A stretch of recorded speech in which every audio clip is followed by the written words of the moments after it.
Bon, salut les kids. Là, on va se faire maintenant le sous-bassement, la petite contre-cloison, tu vois, en arrivée de rampant. La même qu'il y a ici. Ok. Donc là, on va faire ça ensemble, tu vois, tranquillement. Je vais te donner 2-3 petits indices, histoire de. Ok. Allez, sur ce, je te pose là. Nous, on va faire ce qui est ici. Voilà, attends. On va faire juste ce petit bout, tu vois, parce que j'ai commencé à côté. Donc je me suis dit avant de fermer complètement, je vais t'en faire profiter. Donc on va faire de là à là, ok. Voilà, alors, principalement, alors t'as vu que j'avais déjà fait un petit bout là. D'accord. Donc celui-là, je l'ai fixé au niveau par rapport au sol, d'accord. J'ai pris, attends, je te montre. Bah oui, je viens de te dire que je t'expliquais, mais je te montre pas et je t'explique. Alors attends, tac, on est bon là. Parce que j'ai toujours pas mon pied de caméra, je crois que quelqu'un me l'a tiré. Parce que je ne le retrouve pas. Alors, mon niveau. Oui, où qu'il est mon niveau? C'est dingue, mon niveau aussi a disparu. Il y a des voleurs de pieds, des voleurs de niveau, mais c'est... Parce que je déteste faire ça avec mon niveau à bulle là. Bon, écoute, niveau. Petit bout, j'arrive. Voilà, donc là, facile, je me positionne contre le rail du bas. Tac. Parce que toi, tu es dans une configuration, on a dit c'est de la rénov, donc il faut que tu t'adaptes. Mais tu veux pas mettre des petits bouts, des bouts partout, par exemple, genre ça, je vais pas mettre un morceau entier contre le mur et perdre la valeur de tout un montant. Ça sert à rien, en plus ça se trouve, ça tombe même pas au calpinage de mes arrivées de plaques. Donc là, je m'en sers en mettant contre, je prends le niveau, tac, je me positionne, je bloque, et je sors mon crayon, tac, je fais un tracé. J'ai fait un repère. En plus, en le plaçant à côté, ça c'est celui qui va aller à l'intérieur. Donc là par exemple, moi c'est 105 tout le long. Donc j'ai un repère de ce sens et j'ai un repère dans ce sens. Le dessus, ok? Résultat des courses? Oui, t'as vu? Je l'ai pas regardé, c'est barré, je l'ai chopé en ligne. Ouh, trop fort. Voilà. Je suis de bonne humeur ce matin et des matins comme ça. Bon allez, du coup résultat des courses, je fous une petite chute. Donc toujours garder tes chutes. Je fous une petite chute qui va me servir d'appui pour mettre l'arrivée dans ce sens. Alors, ce qu'on va faire, c'est que voilà, je l'ai positionné, je simule, parce que j'ai déjà fait, t'as compris le principe. Et maintenant, on va mettre, grâce à ça, l'arrivée de ici à là-bas. Avec du bol, normalement, attends, je te recule. Oh, je te recule. Alors, t'es bon là? Voilà. Ouais, c'est bon. Alors, normalement, je crois que les mesures sont bonnes, si j'ai de la chance... Je ne vais peut-être pas le recouper. Voilà. J'ai le montant qui est dans l'angle, là pareil. Ok. Donc je me pose dessus. Et je me pose dessus. Alléluia. Et voilà. Nickel. Voilà. Du coup j'ai bon. Ok. Donc là du coup j'ai mon arrivée, j'ai mon départ. On a un guide. Du coup t'es pas en galère de savoir est-ce que tu dois te prendre sur la charpente ou pas. Voilà. T'es pas en galère. Donc là... Je l'ai positionné, dessus un montant à droite, un montant à gauche. Maintenant, ça va tu seul. J'en ai préparé quelques-uns à la bonne mesure que j'insère dedans.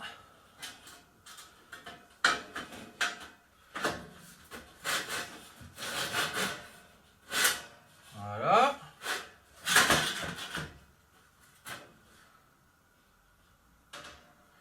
Ok. Oui. C'est possible. N'oublie pas, hein. Écarte un petit peu les ailettes pour qu'ils ne se barrent pas à l'intérieur et qu'ils restent serrés.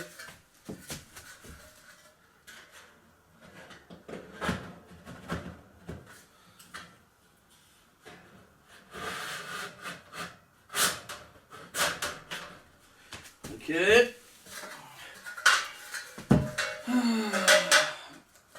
Tiens, pendant que je fais ça, pendant que je bosse et que tu me regardes, mets dans les commentaires, tu sais, les sujets fâcheux dans le bâtiment, les trucs qui te froissent d'habitude, tu vois. Il y a des sujets dans le bâtiment qui froissent les gens, tu vois. Je sais pas moi, il y en a, ça va être le fait qu'il y ait toujours des nouvelles réglementations thermiques, le fait que, je sais pas moi, les artisans te gonflent. Qu'est-ce qui te fâche dans les questions du bâtiment en général? Voilà. Mets ça en commentaire s'il te plaît. Ça... histoire qu'on discute, toi et moi, je me fasse une idée des griefs que les gens ils ont contre le bâtiment en général, d'accord? Aussi bien le professionnel par rapport à son corps de métier, que le particulier par rapport au bâtiment, ou que je sais pas quoi, voilà, des sujets dans la maison, voilà, parce que t'as construit, quand t'as construit, t'as forcément eu des sujets de contrariété.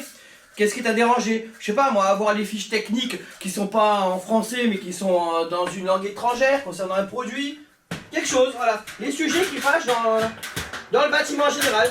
Même les sujets d'actualité, hein. Si t'es au courant d'un truc en ce moment qui est sorti, dans genre une nouvelle réglementation, une nouvelle norme, un truc, parle-moi, ok? Ça serait cool. J'aurais bien... Oh! Bah oui! Oh, pas laisser traîner ses vis. Pas bon pour les genoux, ça. Donc tu m'en parles, ok? Alors, on coupe le dernier. Donc c'était 105.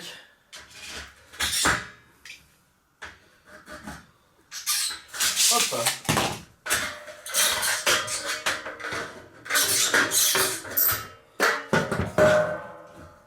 T'as remarqué là, moi je coupe le 105 là.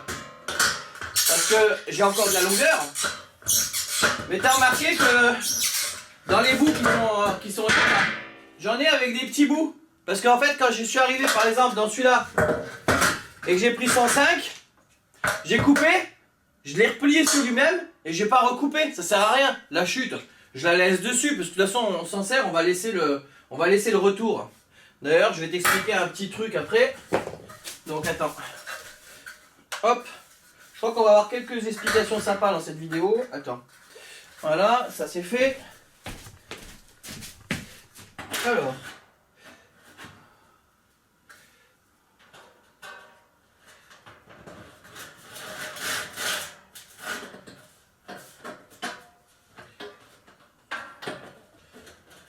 Il va falloir que tu mettes de la laine dedans.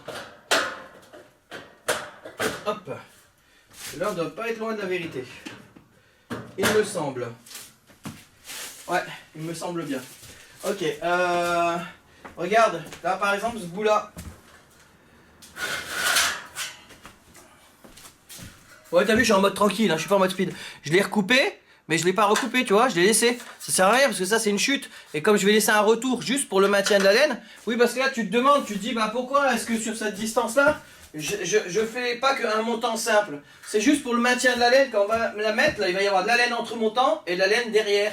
Donc la laine entre montant, au moins, elle sera bien calée. Donc c'est juste pour un positionnement qui se passe mieux avant l'application de la membrane qui va devant. C'est bien d'avoir les petites chutes que tu as laissées à droite à gauche. Bah t'optimises.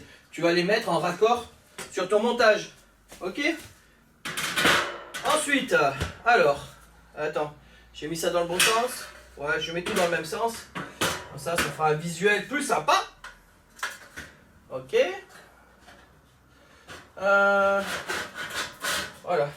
Alors, j'ai pris mon départ pour les mesures. J'ai pris mon départ contre là-bas. N'oublie pas, d'un côté tu vas avoir la plaque. Par exemple, le sens qui va aller par là. Il va y avoir la plaque qui va partir là-bas. Donc si je calcule que moi ma première plaque va être posée comme ça, je pars de 0, 60, 120 à 180. Et l'autre suivante pour le calpinage, ça va être, je vais enlever 1,5 cm avant mon départ de mesure. T'as compris ce que je veux dire? Là, je prends 0. Tac. Je prends.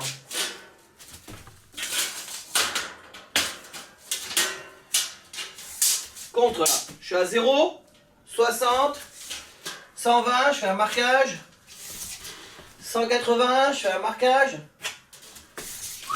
etc. etc. Ok. Mais là, si je veux faire mon départ dans l'autre sens, ça bouge pas? Ah, parce que t'es posé sur un escabeau là mon gars. Donc je vérifie que ça se casse pas la gueule. Ah, un petit peu trop à reculons là. Voilà. Si je fais mon départ pour mon calpinage dans l'autre sens, imagine que je devais partir d'ici vers là-bas. Parce que là je l'ai déjà fait. Donc moi mon départ est là-bas. Bon, imagine que je vais partir d'ici vers là-bas. Quand je vais caser contre là, je vais pas partir à 0. Parce que je sais qu'il y aura l'épaisseur d'une plaque. Donc je vais partir à 1,5. Donc en gros je vais faire 61,5, 121,5, 181,5. Donc n'oublie pas qu'il y a toujours une plaque qui va venir poser un contre l'autre. Non, je dis ça, c'est parce que ça m'est arrivé de voir des clients ou des gars, ils font des plaques qui viennent derrière, qui viennent pas se croiser, qui viennent se toucher et l'autre se touche. Donc du coup ça fait comme s'il y avait un vide entre les deux, si tu veux. Voilà, d'accord? T'as compris le principe? Voilà, il y a un jour entre les deux. Parce qu'ils ont laissé quelque chose entre les deux. Parce qu'ils se sont dit, tiens, je pars avec l'ailette qui est au bord et au bord. Non, les plaques doivent se croiser. Parce que comme ça, c'est bien fermé sur la... Oublie pas, ta plaque de plate, c'est aussi une masse. Donc pour ton phonique, si tu laisses un jour, c'est pas bon. Et en plus, c'est surtout pour le côté thermique, parce que quand tu fais des trucs comme ça, bah des fois, après, tu as des liserés noirs qui s'affichent dans les coins après tes bandes, parce que genre, il y a un pont thermique à cet endroit-là, parce qu'en fait, il n'y a que la laine, le passage d'air qui est de circulation d'air naturel derrière, qui touche directement ta bande. Donc c'est pas cool, des fois ça fait une différence de température dans cet angle-là, ça fait un pont thermique et tout petit, mais des fois ça fait de l'humidité, du coup bah, ça se fait un petit liseré noir. Donc faut bien faire croiser tes plaques quand tu fais tes angles. Et donc forcément, faut que tu le calcules lorsque tu fais ton implantation. Qu'est-ce qu'on parle là? Alors la fixation de tout ça. Attends, le type de montant. Tu as remarqué que ici, je t'avais fait la vidéo en t'expliquant l'isolation qu'on allait mettre. Donc moi je vais avoir un 60 plus un 200. Donc j'ai pris du montant de 70, parce qu'il existe du M60. Hein.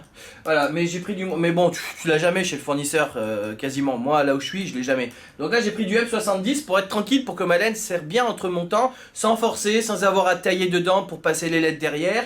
Du coup, ça croise bien devant et ça se tasse bien dedans. Donc j'ai pris du M70. En plus, je le double, alors que tu deals avec un montant simple. En M70, sur cette hauteur-là, t'as pas besoin de doubler. Oui, mais c'est juste pour un confort de pose et pour que la pose soit meilleure. Donc là, j'ai choisi les M70 pour mettre en contre-cloison, sous-bassement, là, parce que ma laine va pouvoir être insérée dans les doubles montants bien calés, sans forcer. En plus, elle a sa petite marge d'erreur, donc si jamais il y a une gaine électrique qui vient à traîner là-dedans, au moins on est tranquille, ça va pas la faire serrer et donc perdre de son efficacité et en plus la bousiller, parce qu'il y a une petite marge d'erreur. Les chutes, de toute façon, tu les passeras dedans. Donc c'est bon, d'accord? Donc j'ai pris du M70 par choix de confort, sinon tu peux passer en M48. Tu peux passer en montant simple. Moi, je choisis de le doubler. C'est pour le confort de la pose de la laine pour qu'elle soit bien calée. Et ensuite, pour les